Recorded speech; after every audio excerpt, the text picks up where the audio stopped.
Revit Architecture is a robust architectural design and documentation software package. It requires no other software to function. However, the building industry utilizes many software packages and tools. Fortunately, Revit can read and write most of the popular file formats.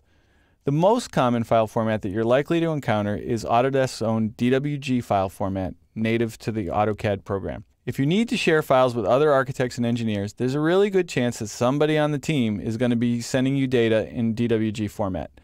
So fortunately, working with these files in Revit is easy.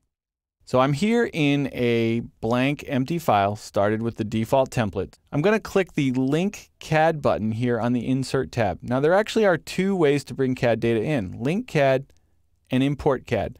We're really going to want to choose Link CAD if we're sharing data with somebody else in the project team and we have any suspicion that that person is going to send us an updated file at some later date in the project.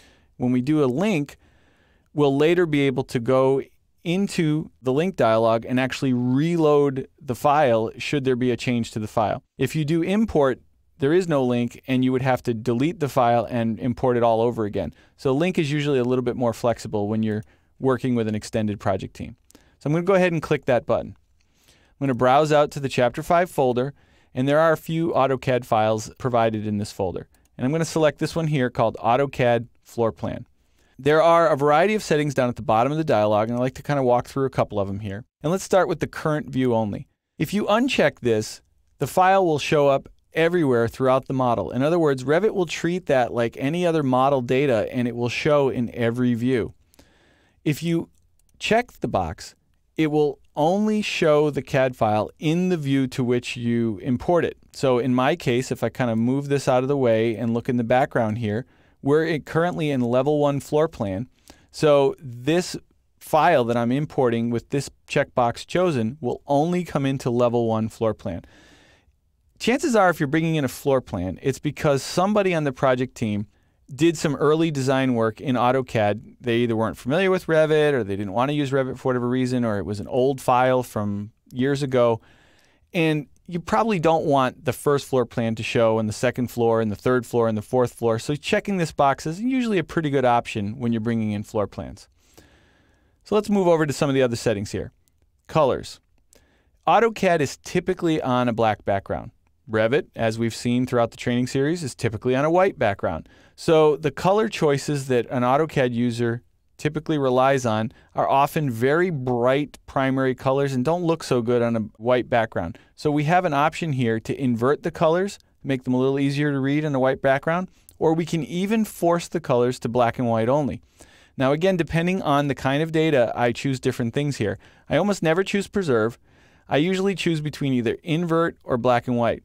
If it's a plan and I'm planning to trace over it, which is what I'm going to do in this exercise, I'm going to use invert. If it's a detail and I'm adding it to the file and I'm going to just print it right along with my set, I'm going to choose black and white. I'll have an example of that later. Layers.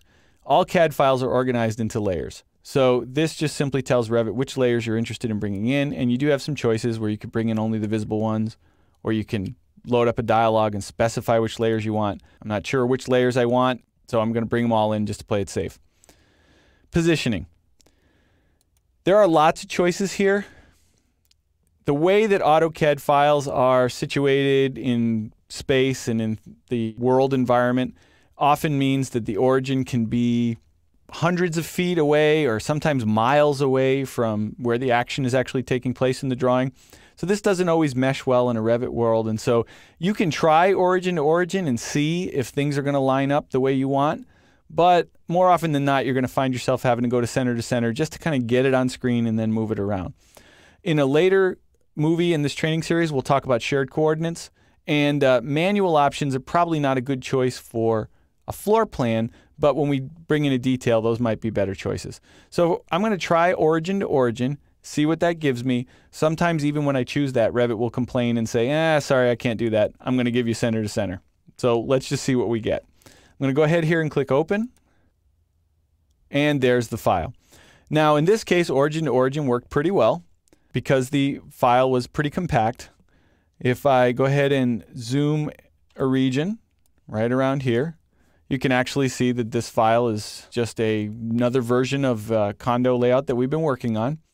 And I brought it in color on purpose because, again, the scenario that I'm assuming here is that a designer worked in AutoCAD because they weren't familiar with Revit, so they did the quick layout in AutoCAD and they gave the file to me. Now my job is to quote-unquote Revitize this AutoCAD file. So the easiest way to do that is going to be to trace over it with Revit tools. Now, if I go to the Home tab and click on the Wall tool, and for this example I'm going to stick with just simple generic walls. So I'll just do a generic 12-inch wall. Revit does a really neat thing when it comes to CAD files. If we were to open that CAD file in AutoCAD, we would find that those two blue lines are just two parallel lines. They're not walls at all. AutoCAD doesn't have walls. It just has lines. But here in Revit, Revit can actually find the center between those two walls, and I can snap directly to those points.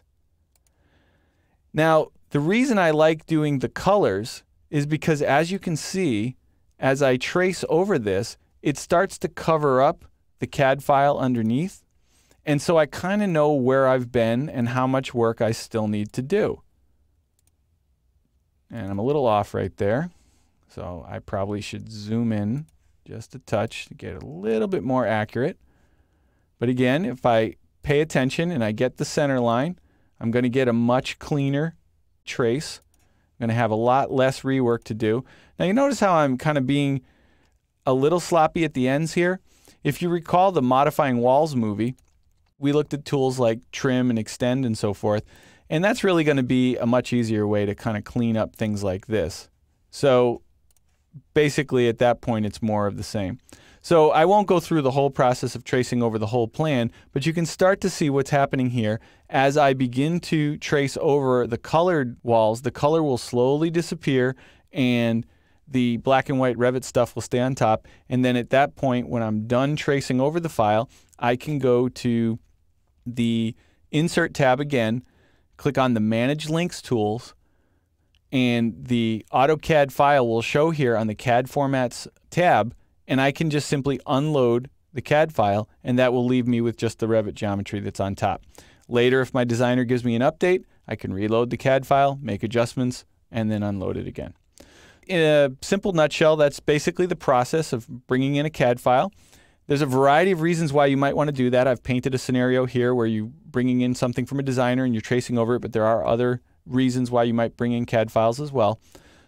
But the process remains essentially the same regardless of what the end goal is.